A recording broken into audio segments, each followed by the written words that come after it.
So, kamusta po mga ka-Streetwise? Ako po si Takero Miyamoto at welcome po sa aking munting channel. So, mga kababayan ito. So, noong isang araw pa kasi ito, na na-appoint nga po si Imelda Papin sa PCSO.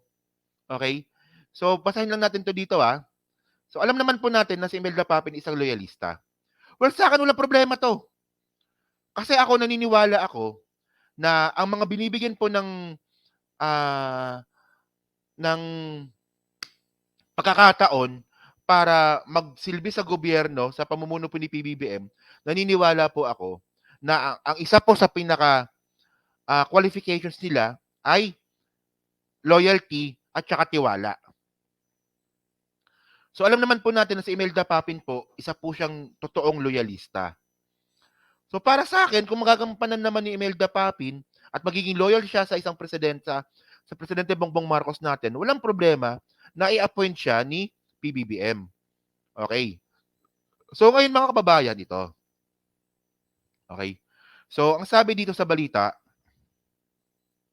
itinilaga ni Pangulong Ferdinand Marcos ang senior turned politician na si Imelda Papin bilang acting member ng Board of Directors ng Philippine Charity Civics Office, so PCSO. Di ba pinanumpa ni Marcos si Imelda sa naturang posisyon nitong Martes. Oh. So ngayon mga kababayan, sa akin congratulations. Congratulations doon. Oh. So ngayon ako naniniwala ako na at ang alam ko talaga si Imelda Papin, isa talaga siya sa mga nakipaglaban nung 'di ba nung napaalis po papuntang Hawaii ang pamilya Marcos. At ang medyo nakakaintriga dito, kasama po si Elizabeth Oropesa doon. Kasama siya doon. Yun nga lang mga kababayan, ang problema kasi kay Elizabeth Oropesa, naghangad ka agad ng posisyon sa gobyerno. Oh. So nung last year kasi mga kababayan, naghimutok na itong si Elizabeth Oropesa, di ba? Sabi ni Elizabeth Oropesa, naglabas ng saloobin ng aktres na si Elizabeth Oropesa sa social media tungkol sa kanyang hinanakit kay President Bongbong Marcos. Kilalang taga-suporta ng mga Marcos, ang batikang aktres. So yan no. Ito yung video na Sir, sir, hindi ko po alam kung i-upload ko tong video na to. Ayan kasi, tingnan ninyo si Imelda Papin mga kababayan, walang naging problema sa kanya kung hindi siya na-appoint. So naghintay si Imelda Papin ng 2 taon bago siya na-appoint, so walang problema. Alam naman po natin, nung unang taon po ni PBBM, unang 6 months si PBBM, magulo. Nagkaroon ng balasahan. Nagkaroon ng tanggalan. Tapos itong pangalan nito, si Elizabeth Oropesa, hindi man lang makaintindi. Mas inuna pa yung sarili niya. Mas inuna niya pang siraan si PBBM. 'Di ba kaysa maghintay? Sa akin wala rin problema sa akin. Kung si Elizabeth Oropesa ilagay sa ahensya ng gobyerno para magsilbi sa bayan. Kasi nga ang pinag-uusapan natin dito loyalty. Yun nga lang, tinest po yung loyalty ni Elizabeth Oropesa, marupok pala. So ngayon, ano ngayon? Anong masasabi ngayon ni Elizabeth Oropesa? Na napag-iwanan ka na ngayon ni Imelda Papin. Magkasabayan lang kayo, di ba? So ito alam ko napanood nyo na to pero panoorin ulit natin. Ito yung sinabi ni Elizabeth Oropesa. Dito siya nag-all out Sir, hindi ko sure kung ipopost ko ito. Hindi ko sure kung ipopost ko ito. Sorry. Continue. Masama lang po yung loob ko. Hindi ko mapigilan kasi mahal namin kayo. Hindi ko lang maintindihan bakit parang ayaw mo sa amin? Bakit parang galit ka sa amin? Pakiramdam mo lang yon. Ayan kasi mga kababayan, ang hirap kapag meron kayo inaasahan nakapalit sa ginawa mo nung kampanya. Hindi nga, di ba? Ayan ang hirap problema, saan magaling si Elizabeth Oropesa maghubad? pwede siyang kunwari merong state visit, pwede siyang magaganon-ganon din 'no, ng pwede siyang magsasayaw-sayaw ng gano'n-gano'n ba, ng ng naka-bikini. "Welcome to Philippines." 'Yun, dun siya magaling. Sige, sige. Yung akin lang po, yung pinagre-reportan mo yung mga kasama mo na rin naman ngayon. I- Kami, kahit konting importansya, kahit konting pagpapahalaga ba wala. Nakikita ko naman po yung kung sino-sinong binibigyan ninyo ng importansya at pagpapahalaga na wala naman noon. O kita niyo mga kababayan, 'di ba? Ay Diyos ko. Hindi, sa akin lang 'di ba? Si Imelda Papin ba ginawa niya ba 'to? Si Imelda Papin naghintay. Inintindi yung pangyayari. Actually, Diyos ko, naging biktima nga ako niyan mga kababayan. Nung dating kaguluhan ni PBBM sa administrasyon niya. Di ba? Naging biktima kami nila Coach Jared diyan. Kami nila biyahe ni Koy. Oh. Pero kami, inintindi namin yung pangyayari. Magulo. Magulo po talaga mga kababayan, yung unang 6 na buwan ni PBBM. Magulo talaga yon. Saksi ako doon. Especially nung nandun pa si Vic Rodriguez. Oh. So kasi mga kababayan, 'di ba? Ito alam niyo naman 'to, 'di ba? Na nung panahon kasi ni Vic Rodriguez tsaka ni Trixie Cruz Angeles, nilapitan kami ng mga 'yan. Na bumuo kami ng grupo and then ilapit namin sa Malacanang Press Club. So kaya po nabuo yung UVIP noon. So pagkatapos noon, iningan kami ng resume. Ako, si Jared, si Lily, si Biyahe ni Koy, yan.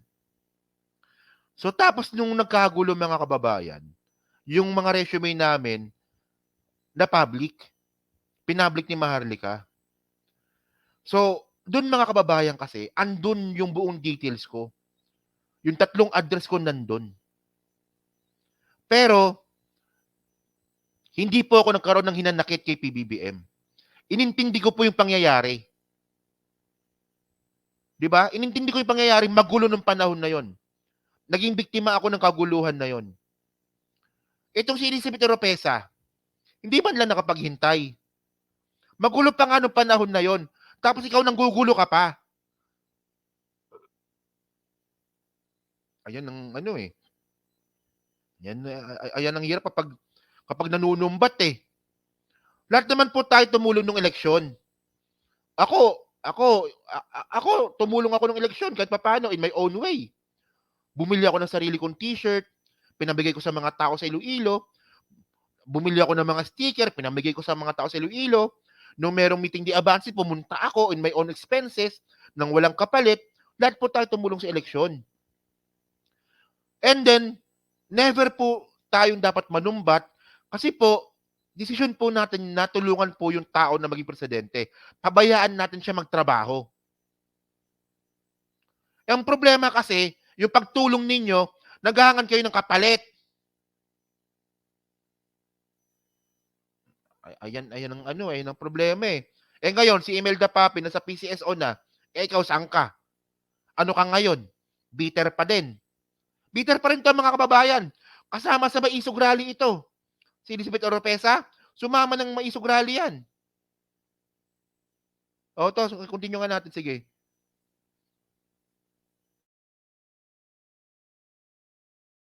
Wala naman.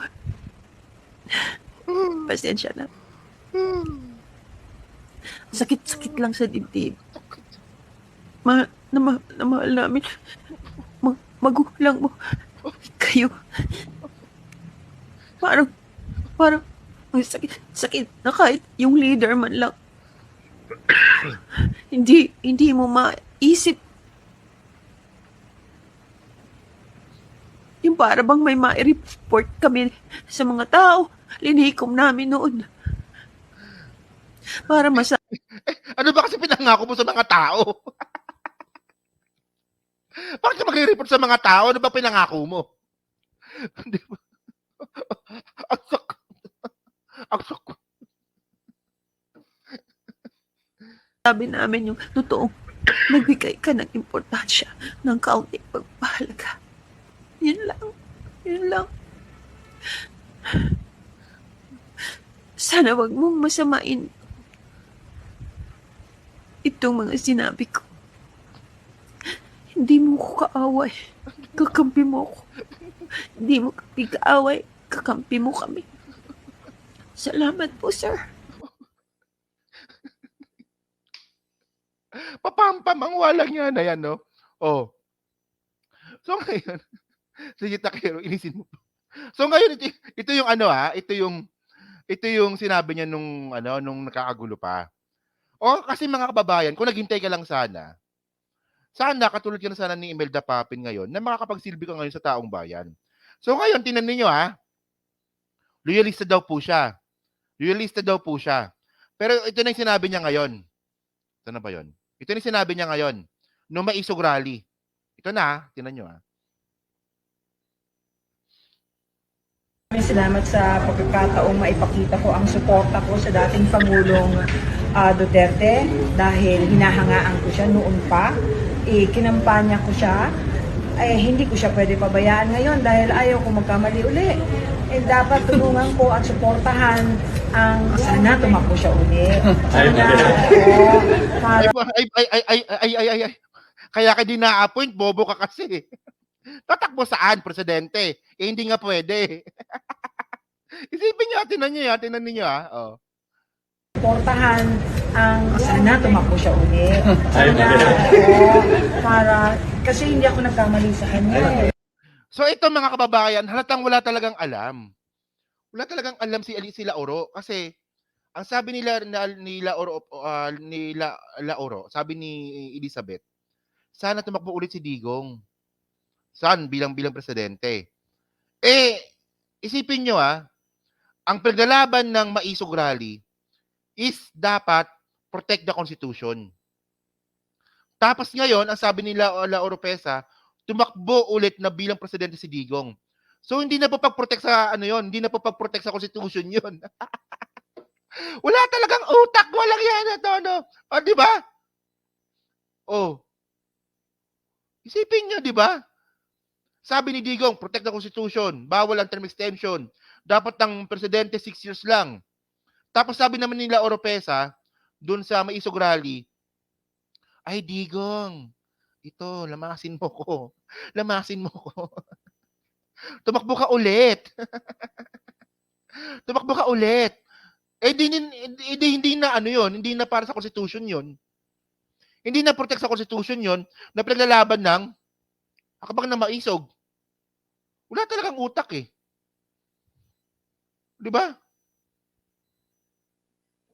Tulungan ko at suportahan ang sana tumakbo siya uli. Sana para kasi hindi ako nagkamali sa kanya. Hindi ako nagkamali sa kanya.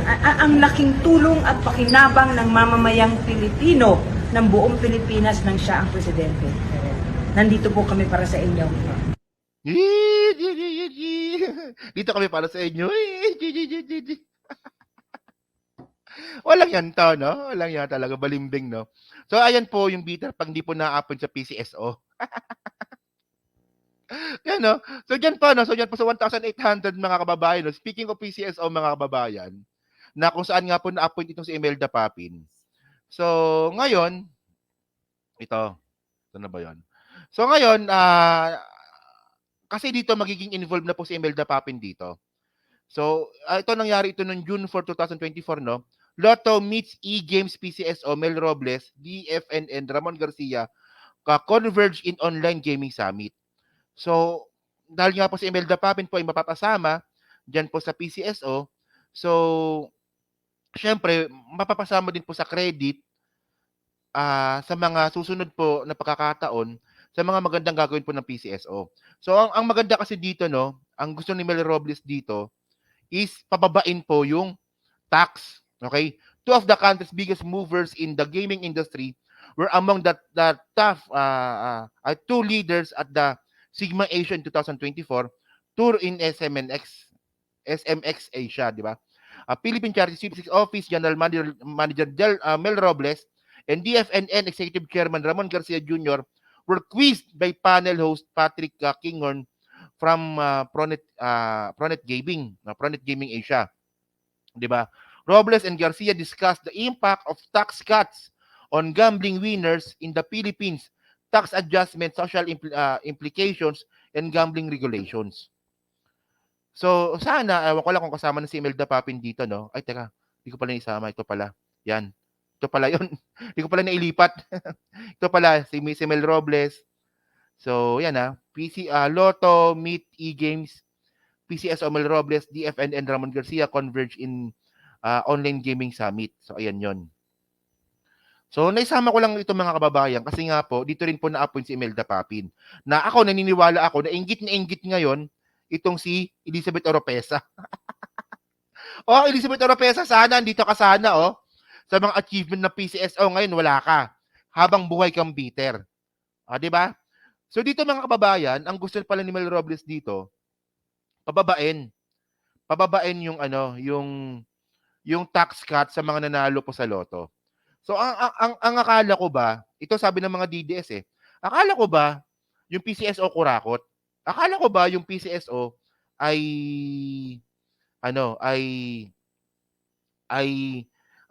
mandaraya? Pero bakit gumawa ng isang hakbang itong si Mel Robles para po pababain po yung tax cut sa mga nananalo? I just don't really get the point and the connections, no? Kung bakit gano'n, no? And then mga kababayan, di ba? So, ako kasi, kaya ko rin nababanggit tong PCSO, kasi ako naniniwala naman ako na tumutulong sila sa mga Pilipino at especially po sa mga taong katulad ko na kidney patient. Ako hindi pa ako nakakatikim ng tulong sa PCSO kasi hindi pa naman ako kidney failure. Pero may mga kakilala po ako at mga kaibigan po na kidney failure na.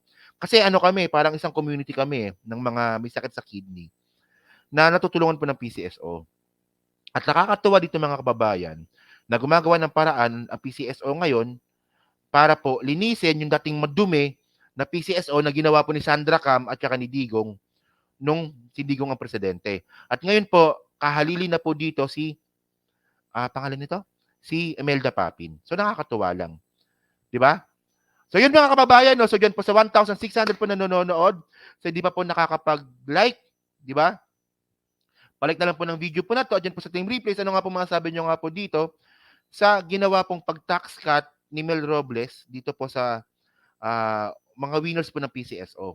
Na posible po na na-appoint na nga si Imelda Papin na mapapasama siya dito sa magiging achievement ng PCSO in the future. At syempre, ano masabi nyo nga dito kay Elizabeth Oropesa na ako naniniwala ako na inggit na ito. Kay Imelda Papin. Buti pa si Imelda Papin, loyalista na katulad ni Elizabeth Oropesa na na-appoint. Pero itong si Lauro, dating loyalista, na ngayon DDS na. Saan nakakita nung loyalista naging DDS? So yun mga kababayan, sa paki-comment na po sa baba at binabasa ko pong lahat yan. So thank you mga kababayan. So maraming salamat.